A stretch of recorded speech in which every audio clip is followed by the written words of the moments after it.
ನಮಸ್ತೆ ಸ್ನೇಹಿತರೆ, ಸುಜಾತ ಅಂತ ಹೇಳಿ ವಿಧವೆ ಜೀವನ ಬಳ್ಳಾರಿಯಲ್ಲಿ ವಾಸ ಮಾಡ್ತಿರೋದಾಗಿ ತಿಳಿಸ್ಕೊಟ್ಟಿರೋಂಥದ್ದು. ದುಃಖ ಬಂದ್ಬಿಟ್ಟು ಗಂಡ ತೀರ್ಕೊಂಡ, ಆಸ್ತಿ ಇದೆ, ಎಲ್ಲ ನೋಡಿಕೊಂಡು ದಿಂಗಕ್ಕೆ ಯಾರಿಲ್ಲ, ಒಬ್ಬಳೇ ಬೇರೆ ಇದ್ದೀನಿ ಅಂತ ಇಲ್ಲಿ ಇವರ ಒಂದು ದುಃಖನ ಇಲ್ಲಿ ತೋಡ್ಕೊಂಡಿರ್ತಕ್ಕಂಥದ್ದು. ಇನ್ನು ಏನಪ್ಪ ವಿಚಾರ ಅಂತ ಹೇಳೋದಾದರೆ, ಕುರಿಗಳು ಇದ್ದಾವೆ, ಕೊಟ್ಟಿಗೆ ತುಂಬ ದನಗಳು, ಎಮ್ಮೆಗಳು ಎಲ್ಲ ಇದ್ದಾವೆ, ನೋಡ್ಕೊಳ್ಳೋಕ್ಕೆ ಒಬ್ಬರು ಬೇಕಾಗಿದ್ದಾರೆ, ಯಾರಾದರೂ ಬಂದರೆ ಉಚಿತವಾಗಿ ವಸತಿ ಮತ್ತು ತೂತು ಸಿಗುತ್ತೆ ಅಂತ ಇಲ್ಲಿ ಹೇಳಿದ್ದಾರೆ ಸ್ನೇಹಿತರೆ.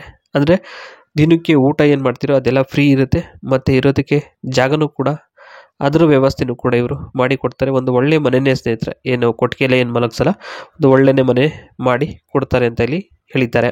ಇನ್ನು ಆಸ್ತಿ ತುಂಬ ಇದೆ ಅಂತೆ. ಆಸ್ತಿ ಬಗ್ಗೆ ಒಂದಿಷ್ಟು ವಿಚಾರಗಳನ್ನ ಇಲ್ಲಿ ಹೇಳಿರ್ತಕ್ಕಂಥದ್ದು ನಾವು ಒಂದೊಂದಾಗಿ ನೋಡ್ತಾ ಹೋಗೋಣ. ನೋಡಿ, ಗದ್ದೆ ತೆಂಗು ಹೇಗೋ ನೋಡಿಕೊಂಡು ಇರ್ಬೋದು, ಆದರೆ ಕುರಿಗಳನ್ನು ನೋಡಿಕೊಳ್ಳೋಕೆ ಆಗಲ್ಲ. ಯಾಕೆಂದರೆ ಕುರಿಗಳನ್ನು ನೋಡ್ಕೋಬೇಕು ಅಂದರೆ ಹೊರಗಡೆ ಕರ್ಕೊಂಡು ಹೋಗಲೇಬೇಕು ಮೇವು ಹಾಕೋದಕ್ಕೆ.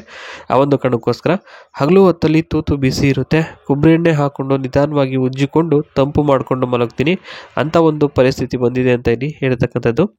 ಇನ್ನು ಕೆಲಸ ಮಾಡೋಕ್ಕೆ ಆಗಲ್ಲ, ಬರೀ ಊಟದ ನೆನಪು ಬರುತ್ತೆ, ಕನಸಲ್ಲಿ ಯಾರೋ ತೆಂಗಿದಂತೆ ಆಗುತ್ತದೆ ಅಂತ ಇಲ್ಲಿ ಇವರ ಒಂದು ಆಸೆ ಮತ್ತು ಒಂದು ಆಸ್ತಿ ಮತ್ತು ಇವರ ಒಂದು ಕನಸಿನ ಬಗ್ಗೆ ಇಲ್ಲಿ ಹೇಳಿರ್ತಕ್ಕಂಥದ್ದು.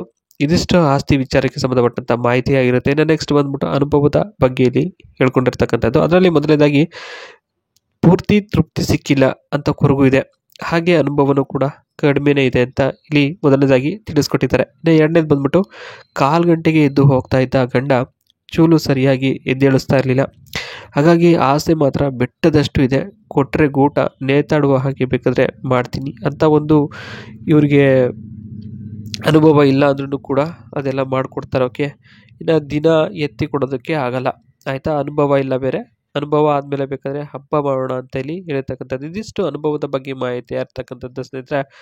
ನೋಡಿ, ತಮ್ಮ ಅನಿಸಿಕೆ ಏನು ಅಂತ ಹೇಳ್ಬಿಟ್ಟು ಕೊನೆಗೆ ಕಮೆಂಟ್ ಮುಖಾಂತರ ತಿಳಿಸಿ. ಓಕೆ, ಇನ್ನು ಮನೆಗಳಿಗೆ ಸ್ನೇಹಿತರೆ ಒಂದು ಆಟೋಮೆಟಿಕ್, ಇವರ ಒಂದು ಮನೆಯಲ್ಲಿ ಆಟೋಮೆಟಿಕ್ ಸ್ವಿಚಸ್ ಇದೆ, ಅದ್ರ ಬಗ್ಗೆ ಮಾಹಿತಿನ ಕೊಟ್ಟಿರ್ತಕ್ಕಂಥದ್ದು ನೋಡೋಣ. Motion sensor switches, turn on the lights when movement is detected, wifi smart switches ಇದೆ, controls from your phone or voices assistant, Alexa, Google assistant, ಮತ್ತು switches, timer switches, schedules, set schedules for lights and fans, touchless infrared switches, wave your hand to operate.